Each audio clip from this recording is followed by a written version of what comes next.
Այս աղջնակը 10 տարեկան Հասմիկ Համբարձումյանն է։ Սա փոքրիկ դաշնակահարուհու առաջին մենահամերգն է, լիհույզերով, միևնույն ժամանակ մեծ պատասխանատվությամբ։ Հասմիկը նվագել սովորել սկսել է 2021 թվականին։ Նա հաճախում է Զովունու երաժշտական դպրոց, արդեն 4-րդ դասարանում է։ Նրա սիրելի ստեղծագործությունը Շոպենի նոկտյուրն է։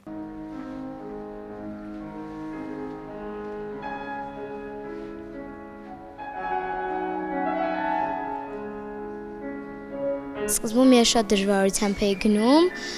բայց հետո զգացի, որ երաժշտությունը իմն է եւ ավելի խորացա երաժշտության մեջ։ Մենահամերգից առաջ ես շատ հուզված էի, հուզմունքս խառնում էր ծափերի հետ եւ ավելի էի հուզվում, բայց ծափահարությունները ինձ շատ էին ոգևորում եւ իմ ամբողջ նյութերը շատ լավ նվագեցի։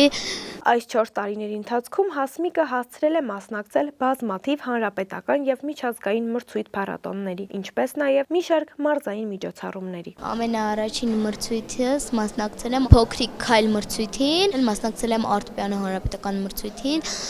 անցած տարի կրկին մասնակցել եմ Փոքրիկ Քայլ հանրապետական մրցույթին, հետո մասնակցել եմ Վեդի մրցույթին, դուետով Armenian Prof Music մրցույթին։ Ես ապրիլի 28-ին մասնակցեցի Կանչ հանրապետական մրցույթին, հանդես եկա սոլոյով եւ դուետով,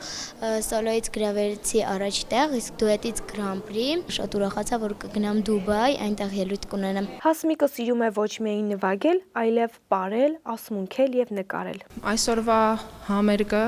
միտքը ստեղծվել այն ժամանակ, երբ ես իմացա, որ Հասմիկը շատ լավ կարողանում է նկարել, բայց ինքնուս ոչ պրոֆեսիոնալ ուսում ստանալու։ Մտածեցի կարելի է համատեղել երաժշտությունը եւ նկարչությունը եւ մի այսպիսի գեղեցիկ համերգ ստանալ։ Հասմիկի հետ ես շատ պլաններ ունեմ, որովհետեւ շատ նպատակասլաց աղջիկ է ու ամենաշատը ինձ դուր է գալիս, որ երբեք չի ընկճվում։ Ես հուսով եմ, որ մենք դեռ իր անունը շատ կլսենք, չգիտեմ այս ասպարեզում թե մեկ այլ, բայց նա փայլում է եւ դպրոցում, հանրակրթական եւ երաժշտականում եւ ինչպես տեսնում եք նկարչության մեջ եւ պարարվեստում հաճախում է նաեւ լողի, այնտեղ էլի ցանկանում են մրցույթների տանել, բայց այնքան զբաղված է արդեն դրա հնարավորությունը չկա։ Ուսուցչուհու խոսքով մեծ պատասխանատվություն էր դրված Հասմիկի ուսերին, որը նա պատվով հաղթահարեց։ Այս համերգը միայն սկիզբն է։